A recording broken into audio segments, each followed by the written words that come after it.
Okay, so when it comes to using our crossfader and setting up the crossfader to use, before we mentioned the point about dipless crossfaders, which are mainly what modern mixers will be using, like this one, where there is no dip in the middle. That allows the up faders to be used to their full range instead of being limited.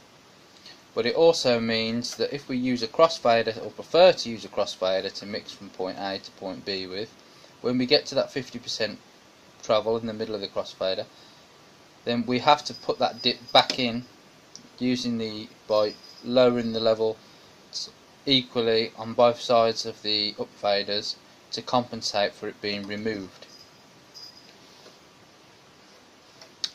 like the older crossfaders that had the dip put in there in place.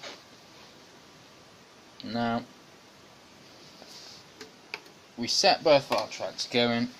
We've mentioned before about setting our input levels here, 0 dB when it's flashing blue. Now I told you that we set it to the next LED up before bringing it back down slowly till that LED winks out, so it's completely on 0. The reason for that is because if we come from behind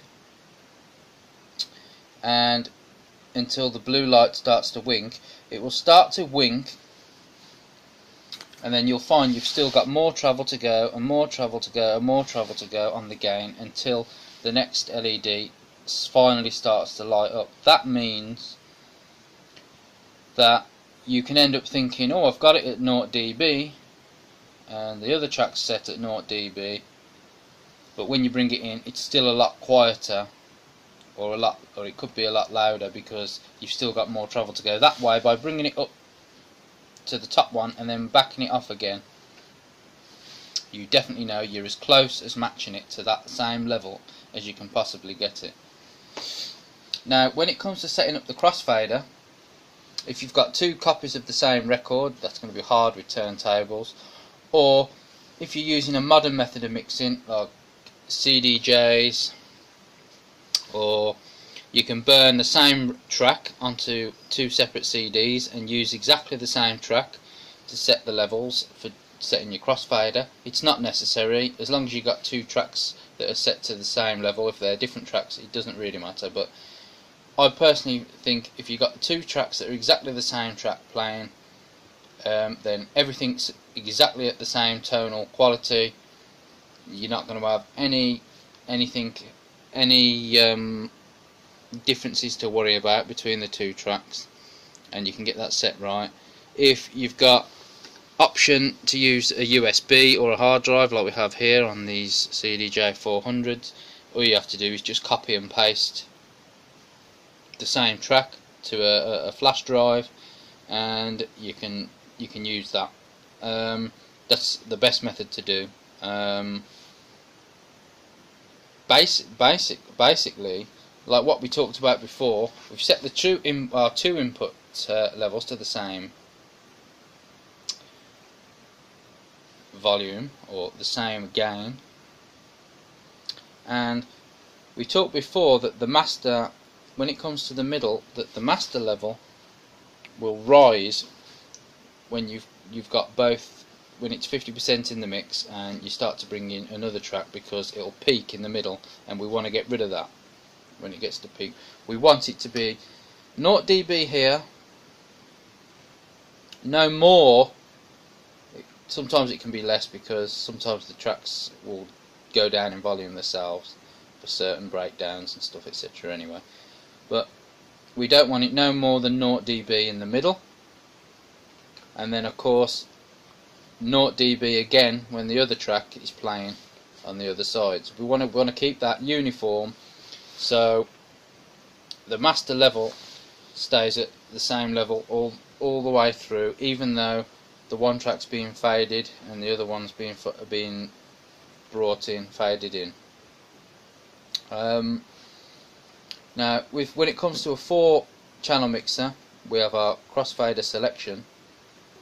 This case it's a button, sometimes it's a switch, and they've chose letters X and Y here, so it's like a key. So we want channel 1 here to logically be on X. You could put it on the Y, but that kind of comes more into play if you're using the crossfader to mix, say, between channel 1 and channel 4 or something like that.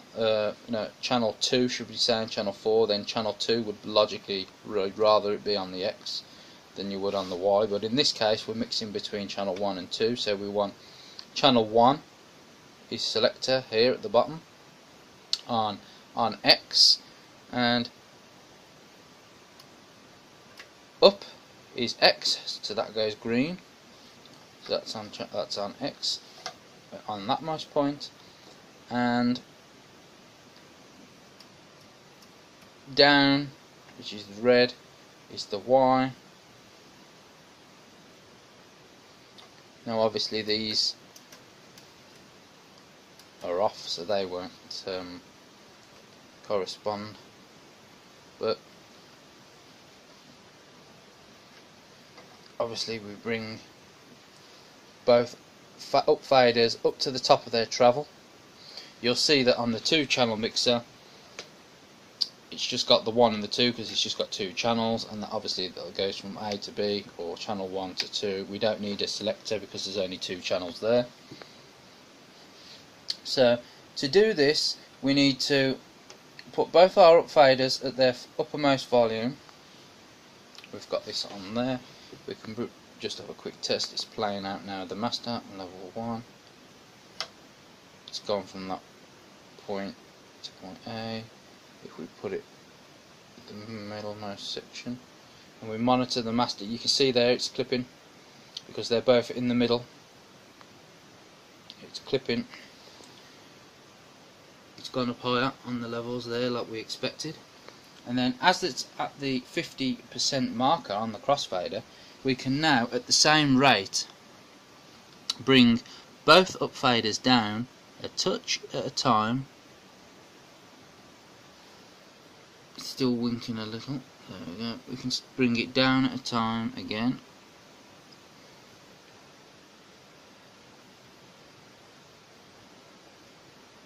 Still a slight wink. So we're bringing them both down at the same rate.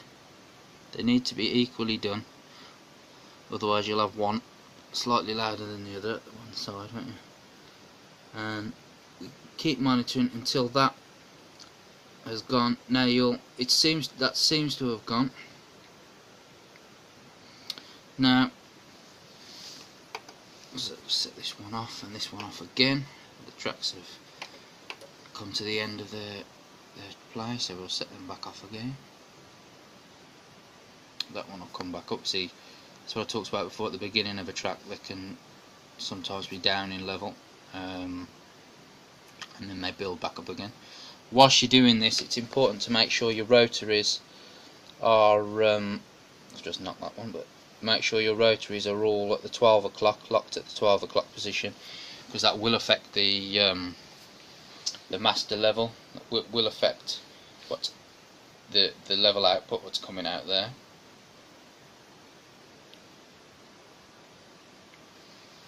Now I'll just search this one forward to make sure it's. There we go. The levels are back off again at 0 dB. Can have another look back at there again. Yep. So that seems to be about right to me. It's not winking on that blue LED anymore on the master when it's at 50%. So it should go from A, even though the two tracks are one's being faded in, one's being faded out, in the middle at the same level, and when it goes into the one track the other side, just playing and get out on its own again, still the same level. And if we look at the mixer, like I told you before, the markers on the faceplate, now they are just paint. It is just paint on a faceplate, so it's not going to be 100% accurate as say an engineer's vernier would be, but they do kind of correspond, if you look, to the general area of where those faders are. This is, they've come just to the first the first increment, if I move this out the way, there, they've come to about there on the first increment on the travel.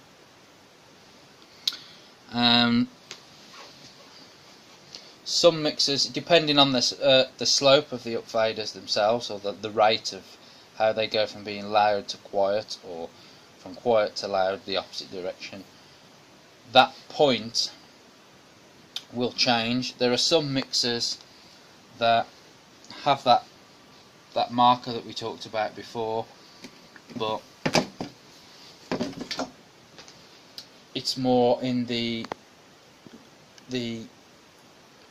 5, like the level 5 on there, and it works out as being like halfway. So say, for example, I'll just set it on this, and then it would be the same level here and in the middle of the travel, and well, while going into the other one like that. But it's best to test all the same way I've just showed on the Allen Heath mixer, all mixers, to find out where they are. But like I say, some do go on the halfway mark.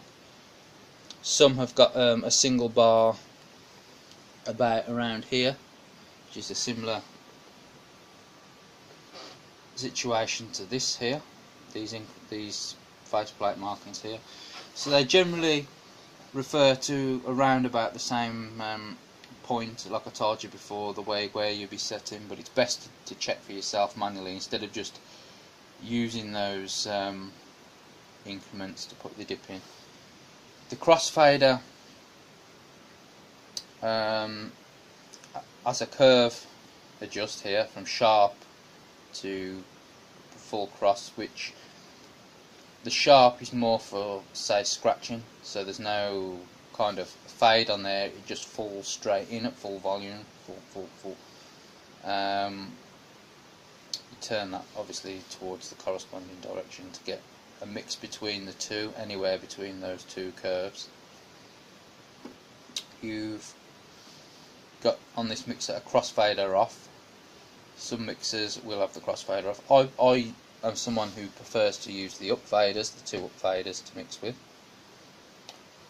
So, being someone that generally prefers to use the two upfaders to mix with, being someone who generally prefers the two upfaders to mix with in this kind of a fashion, as we'll see, as opposed to using the crossfader like that and like that. I generally tend to set my crossfader off. They'll all dare it out. Use crossfader selection which also lets you know that the crossfader is off, as well as the light being on. Turn it back on, and obviously it reactivates the crossfader. But because I generally tend to use the upfaders, and I don't want to knock that with my sleeve or the watch strap or something while I'm mixing using the upfaders, and I'm recording, say, and all of a sudden in the recording, whump, it's gone, and there's no sound coming out because this fader is down and it's disrupted the recording. I generally tend to just shut the crossfader section off itself, and I don't generally tend to use the crossfader unless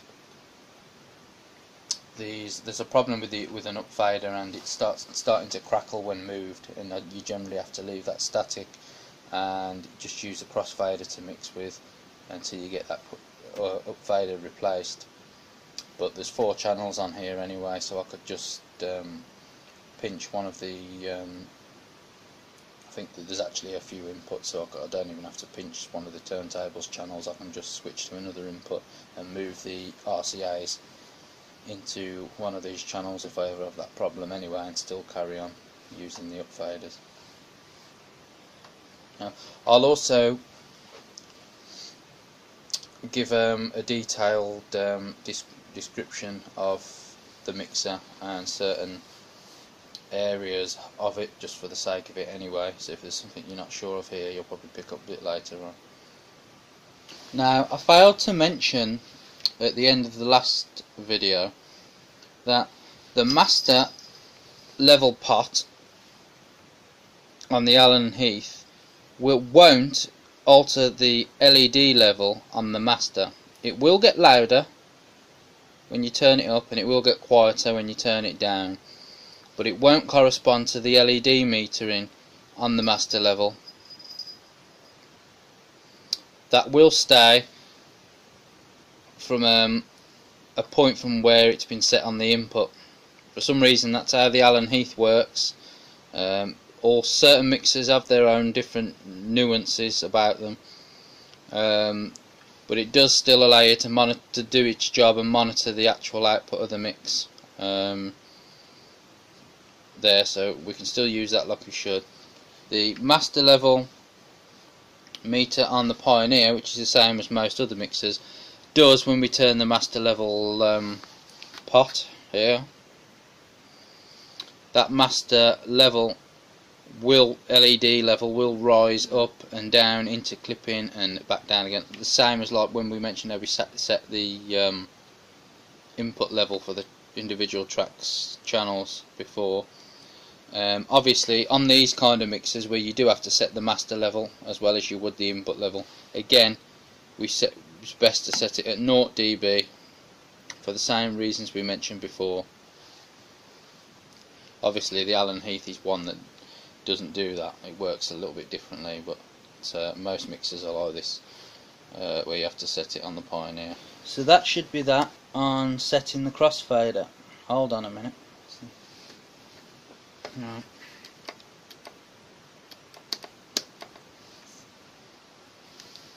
Yeah. Dead mouse.